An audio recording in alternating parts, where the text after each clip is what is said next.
There's an assumption that that both parties want to continue the relationship. You may need to ask, my dear, do you want to remain married to me?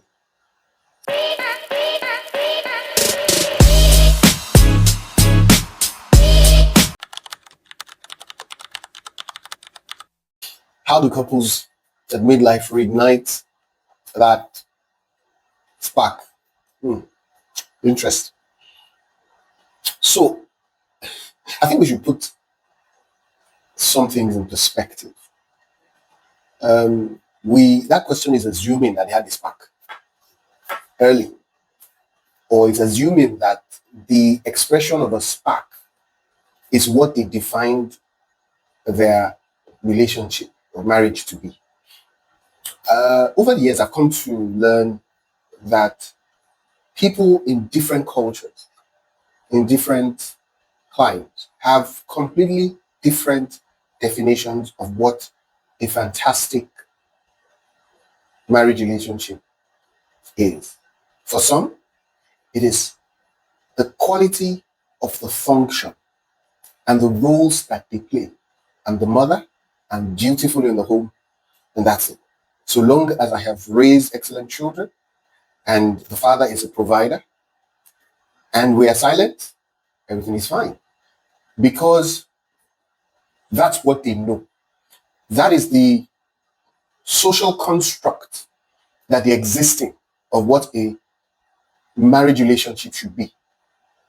In another environment or another culture, it's a bit more romanticized. And so you have the, spark and roses and bells and whistles and chocolates and all that.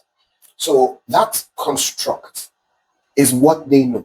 Now, so when you come into defining whether it is happy or what you should do at midlife, you first have to go to the construct or the definition or the context you're coming from for both of you. Now, if one party is from one construct and the other is from another, it may be a good time at midlife to say, hey, I think it's time to redefine the context of our relationship. Now that we're older, let's define what we want. We know the quality, we know the message the culture has given to us or religion has given to us. What do we want? And then define it. And then do we want a spark? And if you say a spark, what is in a spark? Or what is a spark? Is it when we dance together, when we hang out, candlelight dinners, all that? What is it? What is it? So that is the first that needs to happen.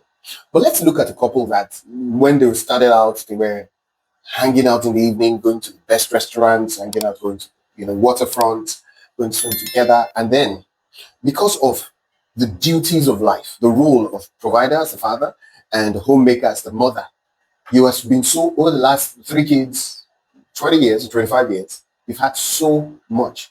You have now been routinized. You're routinized so much that the functions of life is all you know. And then you get to a particular stage where the school runs are now over. Everybody's gone. No more school runs. So you suddenly you're not running for school runs and running to work anymore. So you have that free time. Even though sometimes you still run, it's when you get to the office, you realize that why did I come so early? I didn't need to do school runs. So you need to step back. Or the pressure of building a business. Now you're a bit more stabilized. So that pressure that was on both of you is no more. It's not as heavy. And many other factors. So you're not asking yourself, now that the pressures of life in terms of school runs and raising children, now that they can fend for themselves, basically. Even though they can, but the time and attention required is not so high. Both of you will need to come together to say, so, can we rewrite our vows? Can we rewrite our commitments? Can we rewrite our identity as a couple and know what we want to do for the next 30 years or 40 years? And create the spark that you mentioned there. What kind of spark do we want to have? What do we need to become? Now, but for that event to happen, it means that you remain connected throughout the 20 or 25 years of deep functions of trying to raise and maintain or sustain a family.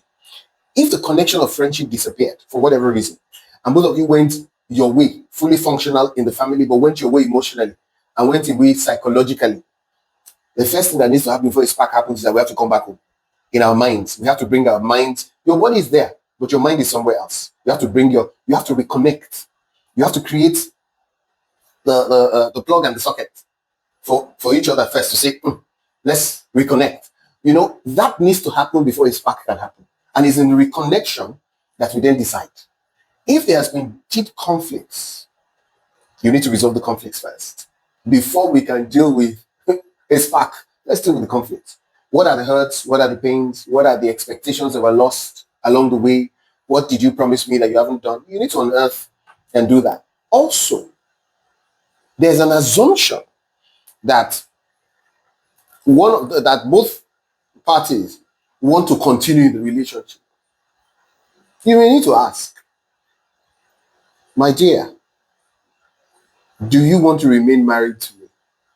Says, how can you ask that kind of question? Because some people depart psychologically. The psychological contract ended. And the only reason they remained with you was the stability of the children or the stability of the social requirements or religious requirements. But in their minds, they've gone. They are away. They exist in another world, but they're physically with you so that they can just maintain that phase.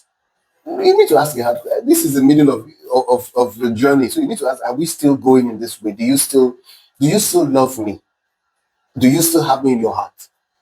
The person can answer functionally, but you will know. The body will talk to you.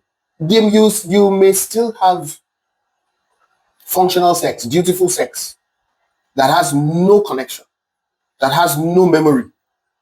But it's time to say, hey, let's stop this. Just let's have sex.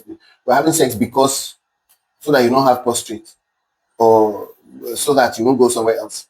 Shouldn't we have sex because we passionately love each other and have created love-making experience that is both memory for the whole day and we're looking forward to the next one. So when, how, where, for what?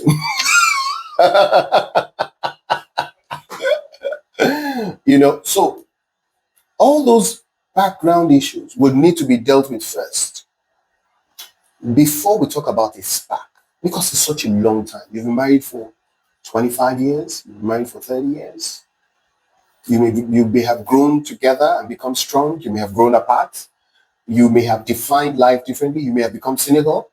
You may have become more loving.